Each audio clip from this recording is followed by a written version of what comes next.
15th time's the charm, right? Shoot off. All right. Hello there, Internet. I'm Audrey from Fibre. I am a social service worker, an avid knitter, an Indigenous mother, and apparently a fledgling YouTube personality. If you've been watching the news lately, you know that now, more than ever, we need to be supporting our small businesses. I have been wanting to make this video for quite a while, and to be honest, this was one of the things that really motivated me to start my YouTube. Today, I'm going to tell you all about my favorite Canadian indie dyers. Now, full disclosure, I am not sponsored by any of these companies. I am totally open to it, but these are things that I've purchased with my own money. Some of these brands, admittedly, I have not tested out yet, but I still have them in my stash waiting for the right project if I magically develop spare time. Anyways, so like I said, I've got a pile here of some of my favorite indie dyers. I was thinking about bringing down some of my completed projects, but to be honest, it's sock wash day and I did not want to bring down a pile of damp socks just to show you what I've made with some of these yarns. First up, I am going to be talking about a company that admittedly, I'm very biased, and they are some of my favorite makers, designers, people all around. And it's a company that I've spent a long time supporting, and I've purchased a lot of their yarn, used a lot of it, have even more in my collection, way too much, and that is Full Moon Fibres. Full Moon Fibres is run by Jessica and Allison out of Barrie, Ontario. And primarily in my stash, I have their solar sock, which is an 80% superwash merino, 20% nylon. Because I am primarily a sock knitter, this is what I often purchase from them. I get really excited about single skeins and I often purchase those, and I wait until I've got a project in mind before I purchase like sweater quantities. So this is why I have a lot of their sock skeins. So one of the great things is that this dyer is so consistent when it comes to dyeing across fiber bases. What I mean is that Jessica and Allison are really consistent when it comes to what their collection looks like across different bases, whether it's a sock, a DK, a tweed, a boucle. When they go for a collection, they are consistent across the board. And some of their best selling or most popular colorways are repeats that they dye and sell over and over again, and they consistently match up to what they're supposed to look like. They're just gorgeous. This company really does a theme well. So for example, this one is Sunflower Fields. Again, this is in their solar sock. It's an 80/20. As you can see, it's just the most scrumdiddlyumptious colorways. Nothing that I look at on their website, their Instagram, or in person bores me. It is all so beautifully done, so rich. Lots of neons. They know how to do pastels really well. Speckles, tonals, all of it. I am a giant fan. I stand the hell out of these two people. They're also just lovely humans. Let's see what else. This, I believe, was from Christmas time. This one is, okay, yeah, it is. It's snowed in. This is, again, their solar sock. I know I'm repeating myself. This colorway, it kind of looks like the Hudson's Bay blanket colors, and as an Indigenous person, I need to deal with that on my own. But anyways, I'm obsessed. Like I said, primarily I buy sock yarn from them, but I do have quite a few skeins of their boucle. It's a DK boucle. I have no idea what I'm ever going to do with a boucle, but this color, this one is Bunny Hill Barbie. I don't know if you can tell. I don't know what I'm going to do with it, but gosh, it's pretty. So that is Full Moon Fibres. Speaking of boucles that I don't know what I'm going to do with, this is a new brand to me. I first saw this company last year at the KW Knitters Guild Fibre Festival thing in Kitchener at the Odd. And then I saw that Flying Squirrel in Waterloo is stocking this company. So this is Hoko, also an Ontario dyer. Can we just have a minute of appreciation for the holographic tags? Love it. So the dyer's name is Elizabeth, and I believe this company has been around since 2023. So what attracted me to this company initially was this colorway. This is called Bright Minimalist, and this is their Dove DK. It's a 75 superwash merino, 25% nylon. I don't know if it picks up. This reminds me of who grew up in the 90s and remembers those strip candies that had the colored dots. It'd be like blue and pink and orange and yellow and green, and they were all like, each row was one color. That's what this reminds me of. And I, again, don't have a project in mind, had to have it. I swear I'm not promoting overconsumption. Again, I still don't know what I'm doing with a DK boucle, but something about boucles when I see them, I have to grab them. This is the colorway Chicky. Funny story, my favorite uncle, Chuck, calls my Aunt Deb, his wife, Chicky, and has my entire life and probably longer. This color is like Big Bird, got into the paints. Again, I have no idea what I'm going to do with this, but I love it. Another dyer that I have tried and is one that I would say is tried and true in terms of color quality and durability of the yarn. This is Ginger Snap. This is a husband and wife dyer team, and this is their twist fingering weight in the colorway Frozen. It's again a 75%, 25%. Superwash merino nylon. I purchased this along with a pink color. I cannot for life of me remember the name, and it's sock wash day, so my socks are upstairs drying. I've made another pair of socks with this pink, and the color does not run. The socks are holding up beautifully. It's a really, really nice, squishy, soft sock yarn, which sometimes makes me nervous because I am a sock knitter who really needs a little bit more of a toothier yarn to hold the shape of my socks, as opposed to these like very soft, scrumptious yarns. So this I'm really impressed with because it's kind of the best of both worlds for me. So you're gonna have to forgive me. I only have a partial cake here. I purchased this, well, there was more of it. I purchased this cake again at the KW Knitters Guild Fair Festival last year. This is from the Yarn Therapist, and the Yarn Therapist is I believe she's a respiratory therapist who is also really into dyeing yarn. And you'll find that a lot of people who work in really high stress jobs or really like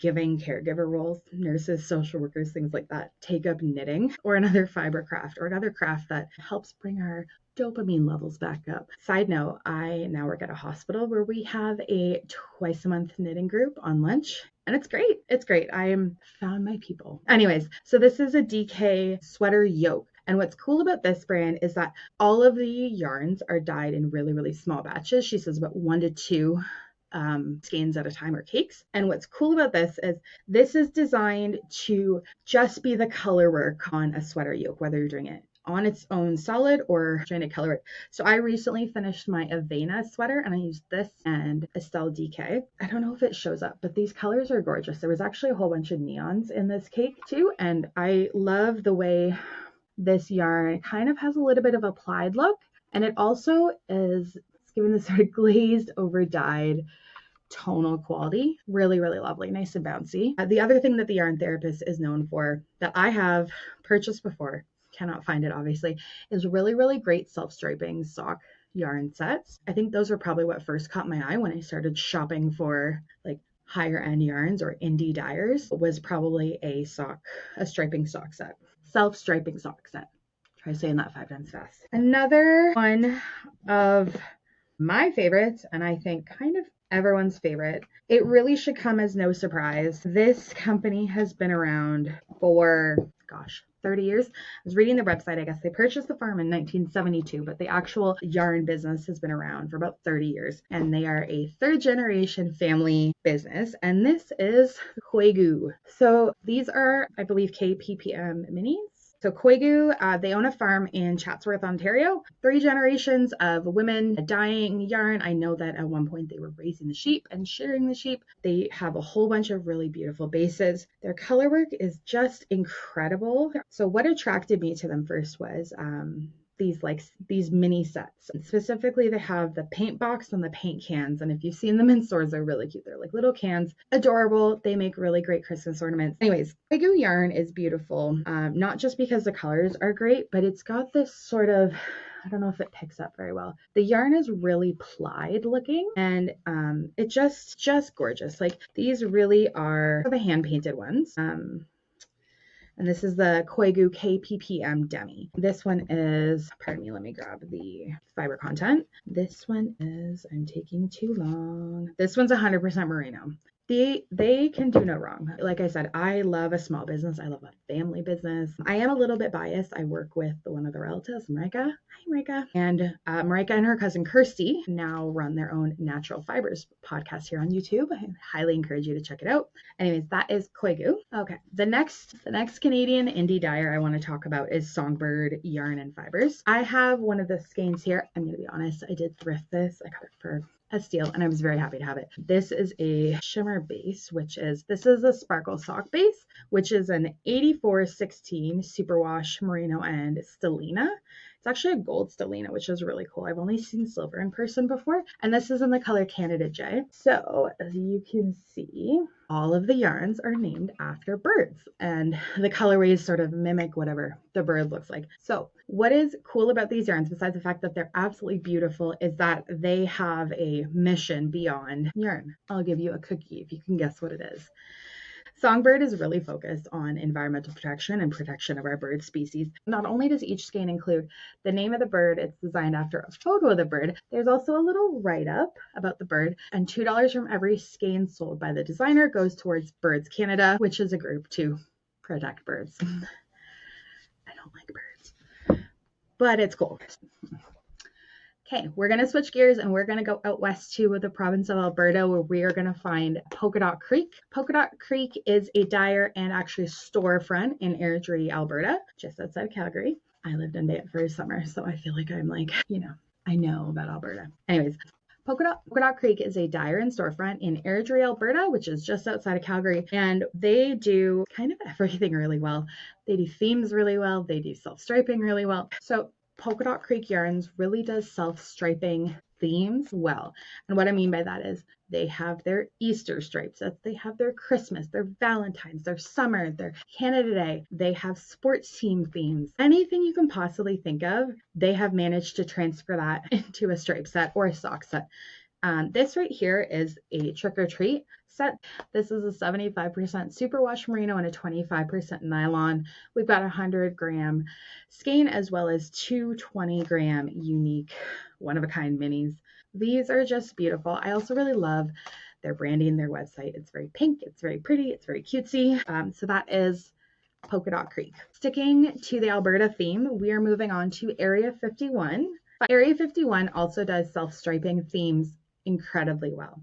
A couple cool things about this dyer. Number one, she will often limit the amount of orders that come in per week because she is dedicated to having a 1-week turnaround time from the time that an order is placed until it's shipped. Everything is dyed to order. Most things are dyed to order. So she doesn't do a lot of ready to ship, but what's also great is that you can buy the minis. So if you see a colorway that you really like and maybe it's sold out of the, what is this, a 50-gram? You can buy the mini. So this is the colorway Halloween Party. Again, someone who really, really lives and dies by a theme. You will see, I'm going to be honest, really, really, really specific themes. She will do like Harry Potter houses, different episodes of Gilmore Girls. This is a dyer who also does rainbow incredibly well. Pastel rainbow, neon rainbow, like just all of the things. Beautifully done. And what I like about this dyer too is that under a certain amount, they will vacuum pack and ship your yarn letter mail.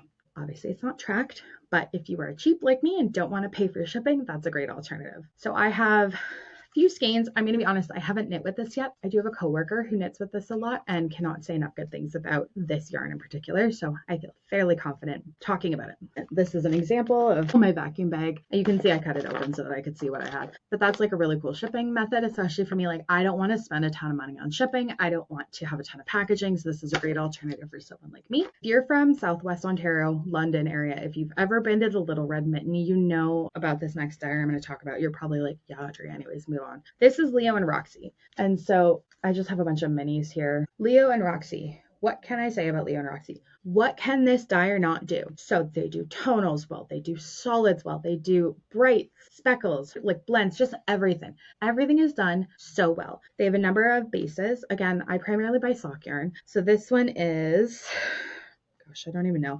These minis are so small, I don't even think they have the fiber content on it. It just says sock.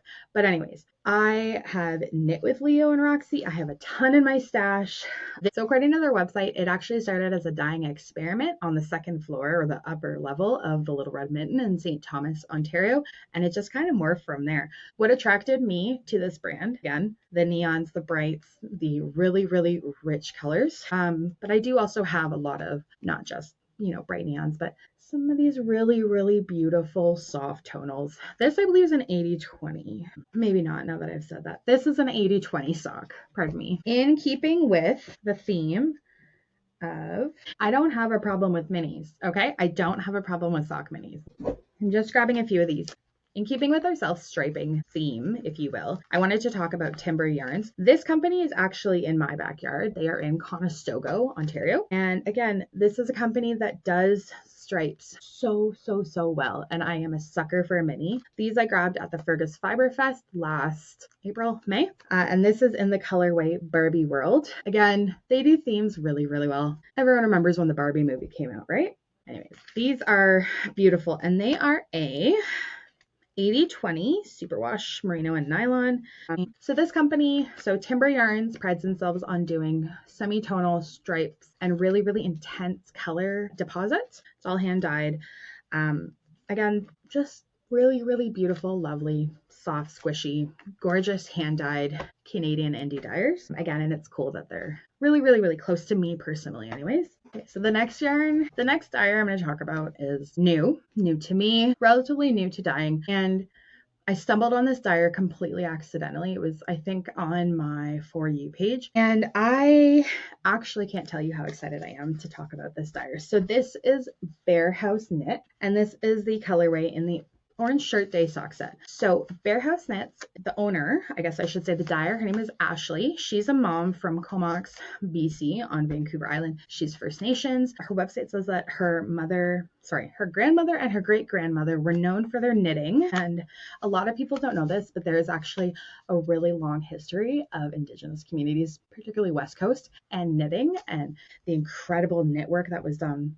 So, like I said, when I started thinking about episodes I wanted to do for a YouTube channel, I wanted to showcase this brand in particular. I am Indigenous. As an Indigenous woman, as a mother, as a small business owner, I want to amplify other Indigenous women. I want to amplify other voices. And what perfect way to do that than with this sock set. So this is in the colorway Orange Shirt Day Sock. It is a 75% superwash merino, 25% nylon. I actually bought a second one of these, even though I clearly haven't cracked into it yet. I haven't, caked it or knit with it. It's so gorgeous. And what I love about it too is that I'm not really a huge orange fan, but what I love about it is that it's still tonal. You've got these really beautiful tones of lighter orange going to darker, and then you've got this sort of, it's black, but it's almost like an ashy soot color with like tiny bits of taupe. I am like, my heart just feels good that I have an opportunity to promote another Indigenous maker, and especially an Indigenous knitter and dyer. There's not many out there. And so I was really excited to get into this. I think I'm going to be designing a pattern with this later on this year. And like I said, I even bought a second backup set. So like, this is Bear House Knits from Comox, British Columbia.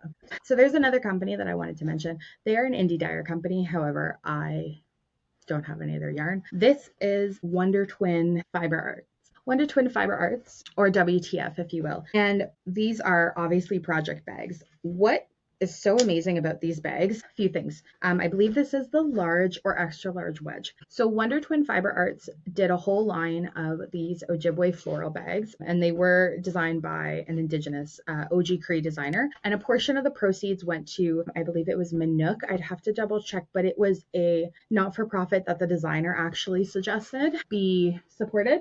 I think I initially missed out on these on the original drop, and so I ordered this custom. What's great about these bags is, as you can see, they've got like the flat base bottom. This is a humongous bag, and what I like about it, among other things, is that you can take this nylon strap and curl it down and then clip it like that. No snaps, no zippers, no Velcro, just nice and easy. And these are great bags. They're incredibly durable. I am not kind to my bags and my things, and this one is holding up great. Orange is not normally a color I'd go for, but I couldn't resist this pattern. So that is Wonder Twin Fibre Arts. They are also Ontario based. Okay, that concludes my personal favorite list of Canadian indie dyers. I really want to take this moment to emphasize we should be supporting small local business, even when there isn't a tariff war, even when things down south aren't going terribly, which they are. As someone who owns a small business, I can't emphasize enough the importance of supporting our small local businesses. Amazon does not need your money. Walmart does not need your money. And when I say support, I don't mean that we should be boycotting those big businesses, because at the end of the day, Amazon and Walmart still employ Canadians, like our neighbors here. What I mean is we need to be thoughtful and intentional about where we're putting our money. And all of the brands I've shown you are brands that I've looked into personally, that I've spent my money on, because not only do they have a great product, but they have a great message. They have great ethics behind what they're doing, and I'm proud to support them. I feel like I've been talking for days, and truly I could spend hours talking about these brands, because again, they are companies that not only do they make great products, but they have values that I also align with, or that I find value in. And I think that's really important to consider now in 2025, in the market for handmade goods, yarn, whatever, is so oversaturated that it's really a great opportunity to be able to be selective with how you spend your money and where your money goes. And in the age of the internet, we don't have to support businesses that don't line up with our values anymore. And I'm not talking about Amazon and Walmart. My local Walmart employs a lot of people. At the end of the day, when we're boycotting those companies, it really will be the people in our hometowns who suffer. It won't be CEOs, but that's a whole topic for another day. Anyways, my point is, we have an opportunity right now. I know times are tough. They're actually horrible, but wherever possible, to be able to support small businesses. And I don't necessarily mean spending money. You can support a small businesses in other ways. Liking, sharing their posts, commenting, following. These are all free things that you can do for small businesses that actually are really impactful, besides obviously spending money. And so I just wanted to say, the other cool thing about the businesses that I'm talking about is that I've met almost all of the owners. I've talked to them either in person or online, and they're actually solid, great people. They're real people, just like you and me. They have real lives, they have ambitions, families, goals, all these sort of things. And it's really, really cool to be able to have an opportunity to promote them, talk about them, just talk about why they're great. And so that's all I have for you tonight. If you like this video, please like, subscribe, comment, share, tell your friends. It's really, really helpful for me. I truly, truly like talking about yarn and all these other things. And I would love to be able to share that with your friends, your family, anyone else who finds it even remotely interesting in this very, very small corner of the internet that I'm occupying. So that's all I have. I'm Audrey from Fire and Fibre, and I'll see you next time.